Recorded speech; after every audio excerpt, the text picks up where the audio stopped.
Hey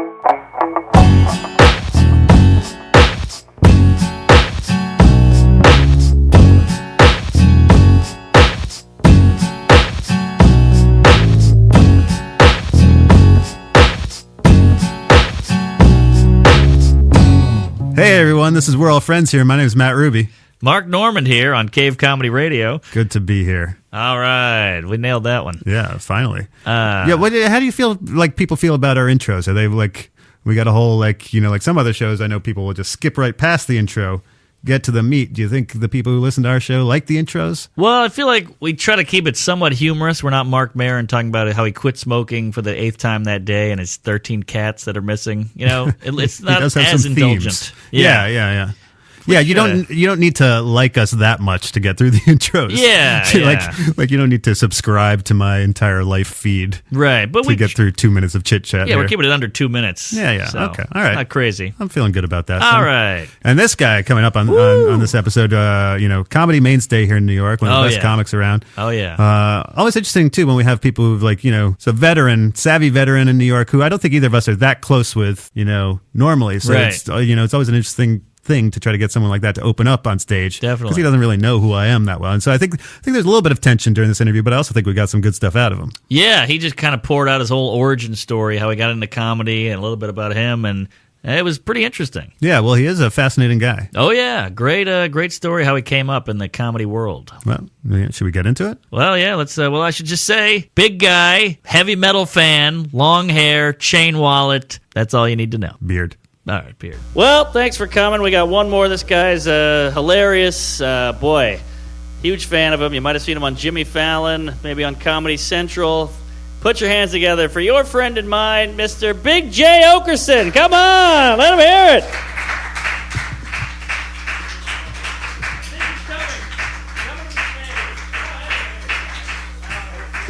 Oh, thank you, everyone. Mark Norman, everyone. How fun is the show so far? This is super exciting. Performing here with Mark Norman, the Village Voice's best comic of New York City. Is that right, Mark? Yeah. You were voted the best comic in New York City to the Village Voice. Yeah. I believe them.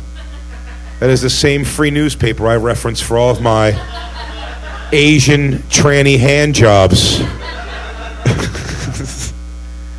You've never looked at the Village Voice? Or you've looked at it a lot and you've gotten an Asian tranny hand job and you're uncomfortable now that I brought it up. Fair enough. Well, it's nice to look out and see a room of people you sort of already know. Christina, how are you? Is this guy not a comic, or is he a comic? Lance. Oh, Lance. Yeah, I'm sorry. You got glasses and you fucking cut your hair. You used to have more of a dorky thing. Now you're all manly. You're growing up on me. Are you banging Lance? Why not? You're a really shitty girl comic. I don't mean your material. I've never seen that. I mean the fact that you're not fucking enough guy comics. Have you even tasted Joe DeRosa's sperm? I ask every girl comic that. Are you a girl comic? Joe DeRosa's sperm? No? Do you want to do Chelsea Lately one day? Do you want to high-five Bill Burr on the veranda of a foreign gig? Thank you. Where were we? Asian hand jobs. My favorite thing. Have you ever gotten one? You've gotten an Asian hand job before, no? Never? Am I the only piece of shit? This is why I can't do alt rooms. You guys all love your parents and stuff. I grew up without a father and a love of Asian hand jobs. It's such a great decision before you get the hand job. You realize how, but the first one I ever got was me and Kevin Hart. And Kev already had some good shit going for him, and I was like, man, this guy just shits gold.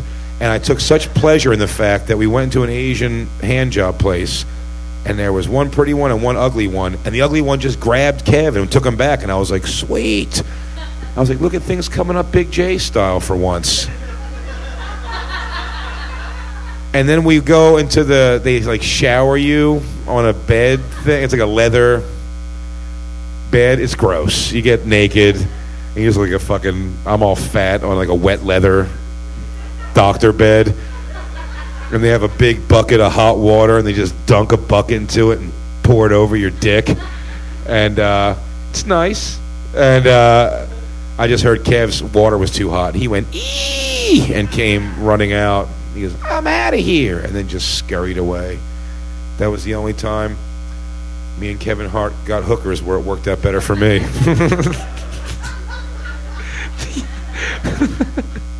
The other time didn't go good.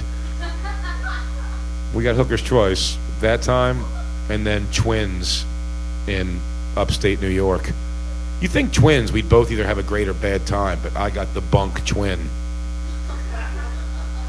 I got the gross one that fucking had kids. Yeah. And Kev was also 5'4" with a 10-inch dick, which really makes a 6'3" fat guy with a not 10-inch dick, we'll call it. I don't know the exact size, but I know that it's divisible by Kev's dick. Or his dick's divisible by mine. Whichever one makes mine smaller. Oh. Was that 4 minutes already, Norman? I was just hitting the rhythm with those war stories. Are you worried I'm digging a hole too deep? These people aren't going to like you if you keep telling hooker stories. You ever get a hooker, Norman? On accident? Really? Because you didn't realize... Was it Vegas?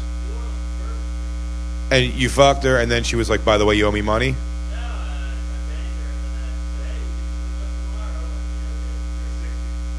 No. Was she really? How old are you? What? That lost how you lost your virginity? To a hooker? That's fucking awesome. You know, so when I was 18, I got a job where I was for some engineering company, but I was just doing like, you know, fat guy work. Like I had to count cars or something. I had to count cars to see if they should put like a McDonald's at an intersection. It was a weird job, but like they'd send me on the road.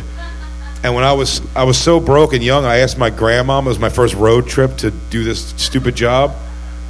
I'm like, Mom. I call her Mom. I go, Mom. I don't have any. Why is that funny, you dick? You don't have a heart?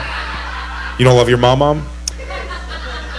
I go, can I have $200 so I could eat this week while I'm on this road thing? And she goes, yeah. She gives me $200. And I go, the first day we're out there counting cars, me and these two guys who I don't know, there's like one of those like, you know, like live girls, definitely like hand job hooker place. And I'm like, in my mind, I'm like, I'm going to come back there when I'm alone without these guys. And I went back there immediately. As soon as the thing was over, and I walked in, and I wasn't like getting laid or anything where I was like some kind of, you know, I was very uncomfortable. But I go into this place, and there's like a 50-year-old lady with like liver spots on her hands and shit, and it's like, come on in, it's a massage. And I give her like, she goes, it's only $10 for a massage. So I'm like, wow. And I'm naked, and she starts like grazing her weird old hands. Like she had like turquoise rings on and shit. Like over my dick and bush. My heavy 19-year-old bush. And she goes, without words, she goes, she's like, you wanna? And I was like, yeah. And this is called being a dumb teenager. She goes, $300. And I was like, whoa, I don't have that. And she goes, well, what do you have? And I went, $200. And I gave her all my fucking money. Yeah, to fucking old lady. And then I had to go back and tell the other guys, like, guys, all my money fell out of my fucking windbreaker pants. I was wearing windbreaker pants. And then they had to expense account all my food. And I had to lie to my mom. To this day, I never told her that she paid for my first hooker hand job. I should call my mom more. Thank you, guys. I appreciate it. Do I sit in this throne here? Yeah. All right. Boy. Good to have you. I actually should mention I got a BJ in Mexico from a tranny. Really? Yeah, but I didn't know it was a tranny at the time. You didn't know it was a tranny? No, my friends were all getting laid and at these strip clubs in Boys Town. And I went in. I was like, you know what? Fuck it. I'm hammered. I'm getting a BJ. So I went in. The girl put the condom on. She was blowing me, and I was squeezing the boobs. And I was like, boy, these are really hard. Uh-oh. Hard boobs. Uh-oh. And then I eventually finished, and I left. And my friends were like, you went in there? And they all died laughing. That's fucking... I got whacked off by a tranny, sort of, not fully, but just like a little, like she touched my dick a little bit. Dave Smith's got the best fucking tranny story, but he shuts down emotionally about the whole thing. Can you tell it? Man, I want to so bad, but he'll literally be so upset. All right. It breaks his. We talked about it on our podcast before. He was cool about it at a time. Basically, he fucked a dude. Go ahead. Your questions. In the ass? In the ass? No. Oh. No, it was post-op. It's his story to tell. But All right, we'll let him have that. Sounds like a real damn award it. It's winner. such a great. I'm so bummed. I never fucked a tranny. I'd love to tell that story. They give. I just got half whacked off by one. Ah. Yeah, I almost went home with one, and then I had to say I didn't even know it was a chick Yeah, or a man a or man. whatever.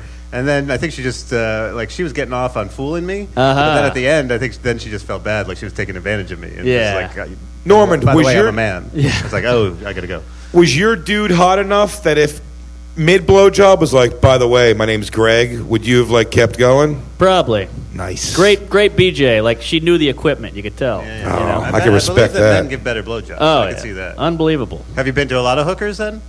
No. Yeah. No.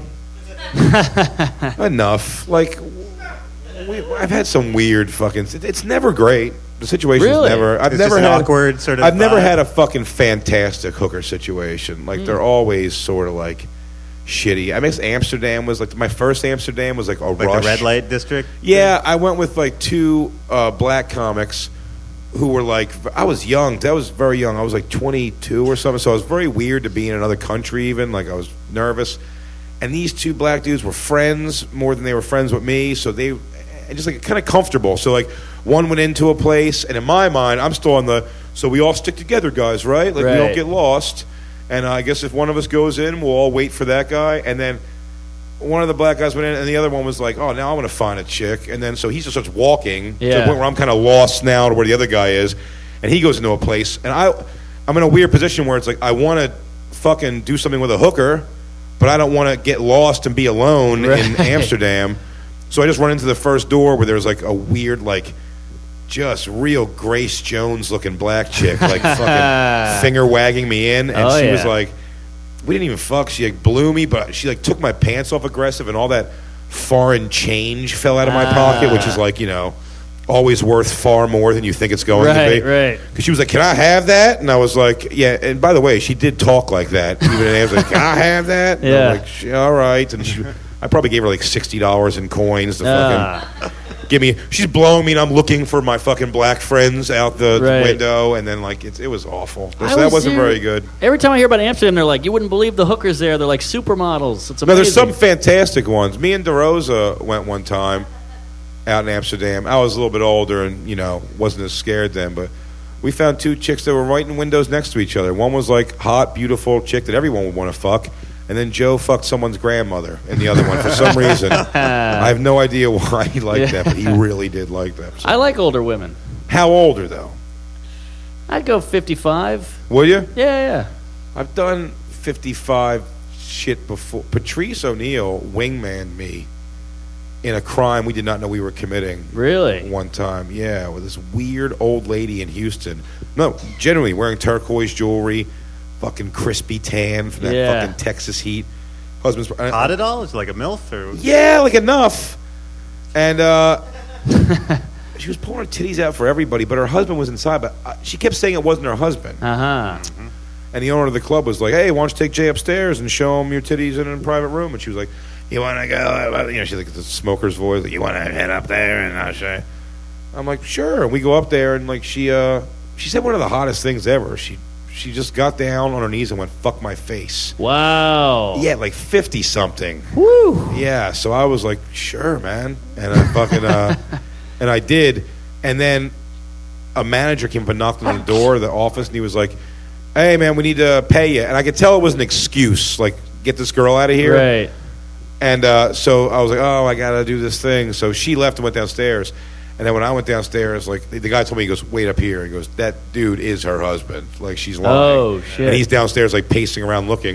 And then when Patrice found that out, he was like, "Dude," he goes, "I just helped you fucking ruined some dude's life. He goes, she didn't tell me it was her husband. He goes, well, I feel like an asshole because Patrice was there engaging with him the entire. It was like he was like stalling him so his wife can get fucked in the face by some fat dude from Philly. Yeah, it's a good friend. Everyone's dream. I have a question about being Big J, and do you feel like you have to be fat now? Like it's part of your identity? I've been actively trying to not be fat for a couple of years. I've lost like 70-something pounds. Yeah, you look a lot lighter. But like, would it is it like a branding thing? Like I'm Big J. What if I lost all this weight? It's funny now. It's been said for so long that I don't even think about it. But like if I think about it, I feel silly even having the Big J thing. But it was really from starting off in that black circuit, man. Like trying to get a black dude on first glance to say the word Oakerson and nail it was like useless. Right. Yeah. On Bad Boys of Comedy, I'm just Big J. On the thing on HBO I did, or White Boys, one of those awful shows I did.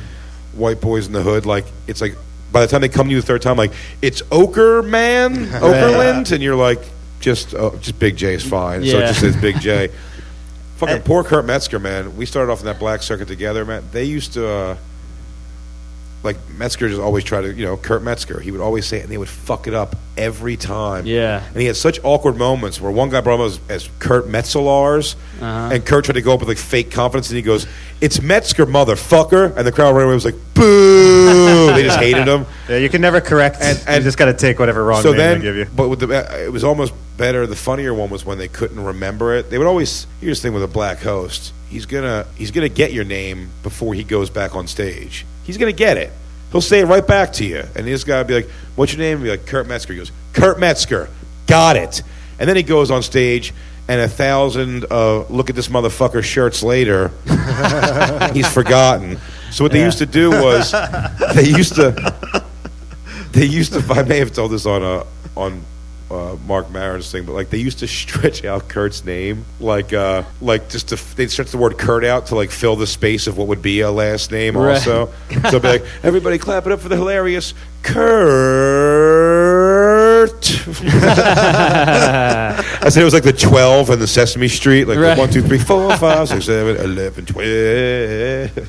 So it's kind of cool though. The black circuit so well, yet you're a white dude. Like what do you know, having been like in that situation? Like most white people haven't been in that realm. Like what insight did that give you that the rest of us don't have? No fear of the crowd. When I first came up to New York, it took me a couple times to pass. They used to have the process. The comic strip used to be this lady Starla would watch you, which was very bizarre. She was like a lesbian girl who didn't work anywhere else except the comic strip, but like she would decide if you were good enough to pass on to Lucian. He passed away now, but he was the guy who would have to watch you the next week if you got through her. And I didn't get through her like 1 or 2 times, and then I did get through to Lucian, and I passed with him the first time, and the crowd was like, a comic named DC Benny was there, and he was surprised I passed. He goes, "Man, there's only like 10 people in that audience." I'm like, "Oh yeah, dude, it was like 10 people who were like really ready to laugh." Yeah. Whereas like me and Kurt would start at that black club in Philly. It would be packed, like 250 people packed for the open mic every Thursday because it was promoted by the hip hop station. But it was like real big, like, just loud black fucking comedy and like, like really explosive laughter. Yeah. Which I was, I pandered so fast that I would do like Kurt never pandered, but I would pander quick on that shit. And what kind of pandering? I just started dressing like a wigger and like really just doing everything. You ever meet this bitch up in a club? I buy that bitch a drink. I'm dancing with that drink all night. And they ask me where they're from. Like, "Oh, anybody from West Philadelphia?" Like, I cared about all that shit. And what was the closer? Taking off my fucking clothes, man. Wow. I used to get down the fucking. I can already tell it's what somebody gave you. I can already tell. That's a good Was there one. a song involved? Mm-hmm. Yeah, What was it? Do tell. It's great. I used to get down to my stepfather's zebra print underwear because he was smaller than me and they were funnier. But I used to close with dude, it was bad. I thought it was brilliant because it killed. It Yeah. fucking killed so hard. I would go and I would talk about bodybuilders, which I didn't even have a joke really for it. It was just to get to this thing, and I'd be like, bodybuilders, it's so gay and weird, right? They just get a bunch of dudes posing in underwear. Who wants to see that shit? And then the 2001 theme would start playing, which, the Ric Flair's music. Yeah. Boom, boom, boom, boom. And I would, I'd be possessed by the music. It's so bad. It's amazing that I judge any young, shitty comedy. I watch tapes of myself. Sometimes I found some old shit of me and Kurt. Not that I can't find a tape of me doing this, but like I wish. I may have done it on BET's Comic View, but good luck finding that. And so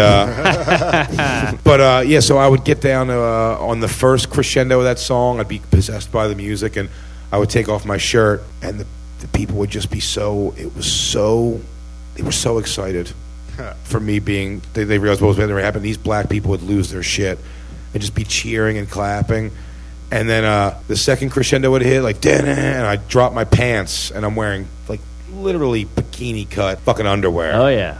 Ridiculous. If I was opening for me now, I would have me kicked off the show. I'd be like, I just can't. This is insane. Yeah. Why would you? But this guy shouldn't be doing comedy. I don't know how. God bless Keith Robinson for taking me out of Philly and deciding there was something funny about me. And you were fatter then, right? Yeah. Wow. Yeah. Look, the joke still would be funny for the same reasons now, but it was funnier then. Yeah. But I'd get down, I'd be in my underwear, and then I would just pose it out. And I remember that fucking music would cut off, and just that's what I said about pandering. Like, they would just roar. Yeah. I would have like 300-pound black chicks just throwing fat pussy at me. It would be Really? funny. Yeah. I didn't do it because a lot of them had lazy eyes. I don't know, they lived by power lines or something, but they were so bad. But they'd come back. Every week they'd come back and try. It was great. And I mean, I destroyed. Like, I made my bones almost based off that. I would get booked on all these shows. Now they'd start taking me out of like the New Jack spot, they would call it, where they'd pay you like $25 to like and the thing about the black circuit, man, is it pays. It really does. Yeah. So I was able to survive a little bit, even on the fact that not working any of the clubs, I'd go hang out at the clubs, because that's what Keith Robinson's thing was, like, hang out at the clubs, but I'd still do this black circuit, make like $100 on a Tuesday, which was huge. Yeah. You know what I mean? Yeah. And so based off that fucking joke, and then it just it never went bad. And then it just went so bad one day. It was the first time I ever performed in front of a crowd that wasn't like the ghetto hip-hop station pumped crowd. I would get in the finals of a competition, and I was going against Touré. You know Touré? Oh, yeah, I love Touré. I was going against Touré, which really intimidated me at the time, because like I'm pretty new, right? And Touré had been doing it for a while, and he just like, I looked at him as a guy who was like very comfortable, and he wasn't in a crazy long time, but just a guy where I'm like, he knows what he's doing at least. This doesn't freak him out, right? And I'm like, we're going in front of a crowd. We're gonna do the finals. It's me versus him on a weekend. We're each doing 5 minutes in front of a crowd that paid money to be on the show, to come to a show. So it's not like these like young thuggy people. It's more like sweatery Bill Cosby types. And oh boy, yeah, and Touré went up first, I think, and killed, which made me even more uncomfortable. So I go up there with my bullshit jokes, and I'm eating shit. Because I'm also, by the way, it's not that I wouldn't even do this now, but now I have like something you just kind of, it's like the unspoken confidence that you can deliver shit and make it work in a situation. But now you're talking about nervous, and all my stuff's like pretty dirty at this point still, too. You know what I mean? And it's like, and I'm just trying to, it's like, but it's like the most basic, been done, you've heard it already shit. It's like, oh man, like, how come girls don't like taking cum on the face like they do in porn movies? And they're like, Jesus Christ, what the fuck's this guy's problem? And it's not doing well. My jokes are doing bad. So even in my head, I'm kind of like, maybe I shouldn't do the underwear thing. I mean, I'm prepared for it. My balls are smashed into my stepfather's underwear. But I'm like, maybe I won't do it. But I just like, it came out of my mouth before I could even think, and I was like, what's with bodybuilders? And they started that fucking song. I remember taking the shirt off was the first sign where I took the shirt off, and it was, I'm so used to like the cheering, and then somebody, I could hear like individual voices, and one person was like, oh my God. Oh, man. And then as I'm turning around, I was undoing my pants, and I was like, I could stop. I should stop. But I didn't stop. Oof. I was just in it, and I just like, for the first time ever, like with no confidence this is going, I'm prepared for how bad it's going. I dropped my pants. You know, I'm like wearing, it's like thong on, it's so bad. and I just have my head low. I just dropped him even kind of like it's all so half-hearted now. And I hear someone go, Jesus Christ. And I finished all the posing when I was standing there, and it was dead silence. The silence was never there before. It was always like a huge cheer, and I would just pull my pants up and be like, I'm Big J. Yeah. Good night, motherfuckers. And it's dead. It's crickets. And someone in the back, it was a dude, he goes, what the fuck? And Metzger said I should have just walked off with my pants around my ankles. Yeah. Metzger's in the back just like feeling for me because we're the only two white guys there. And I pulled my pants up. Fucking took 8 hours to pull them up.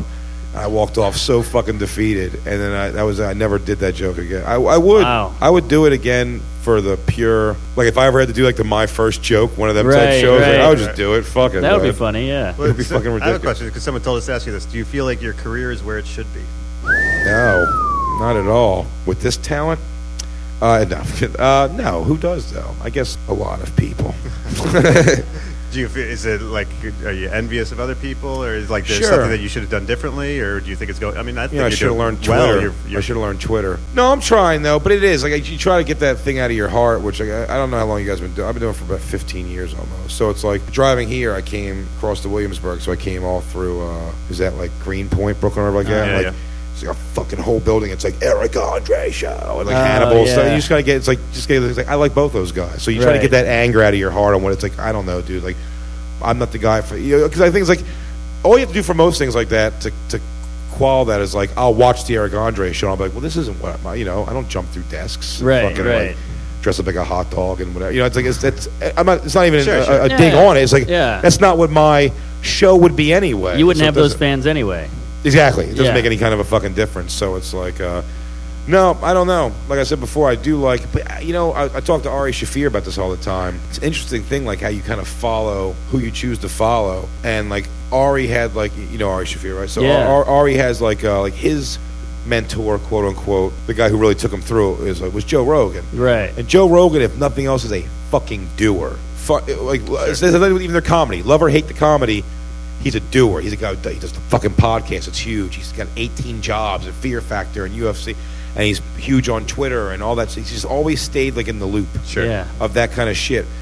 And the guys that I just followed, and for better or for worse, like just wrote them down to like almost like the T of what they did. I do. As far as like watching their comedy, from everything I used to get called for, like with it, basically I'll say the names first so it all makes sense. But like Keith Robinson brought us to the city, but Keith and Kev, I think, had a much more organic friendship where it was like those two were going to be a little more peas in the pod.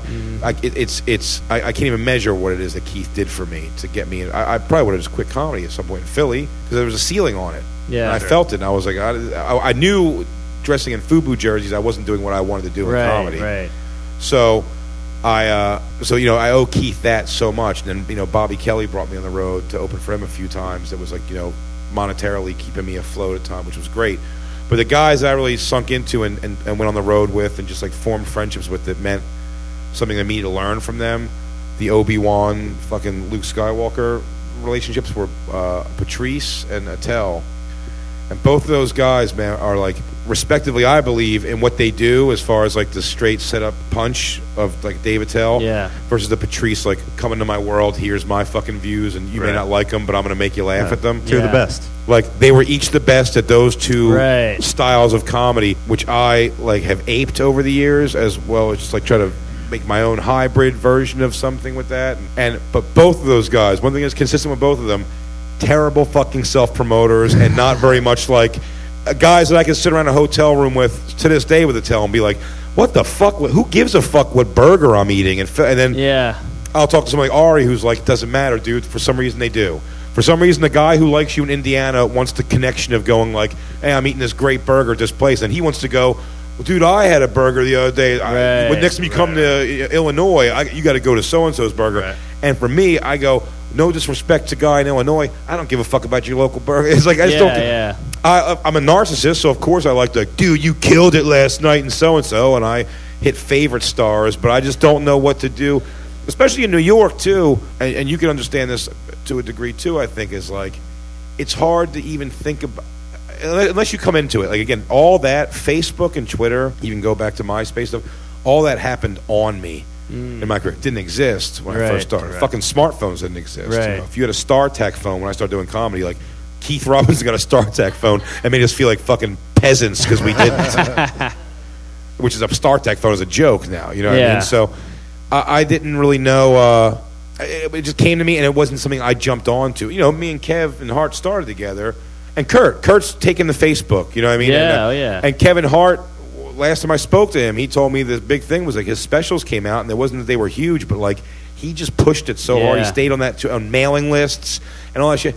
And my thing was like I just kind of wanted to show up and be funny, and I've paid the price for that, and I've learned through time like it just isn't enough. And even if it is, some of the industry people that have taken interest in me and kind of like, you know, the positivity I get is kind of just like you're taking a little bit of a path, like, you know, a lot of resistance in that regard. So it's kind of like, so if you're going to do it that way, you just got to like kind of wait it out. And people have said, you know, I've had like Bill Burr and stuff like that kind of like ease my mind with saying things. Just like, just hang in there, dude. Like if you can't feel, you know what I mean? Like if you don't feel that you're a guy who's going to just constantly stay up on Twitter, like you might not just be that guy, just kind of hang in there. You'll find and I found that too. I think even with that, approaching things with a positivity and not having so much like malice in my heart for like, why is fucking so and so? Right. It's easy to fall into, especially now with like a thing where you're like, you know, it's all in your face.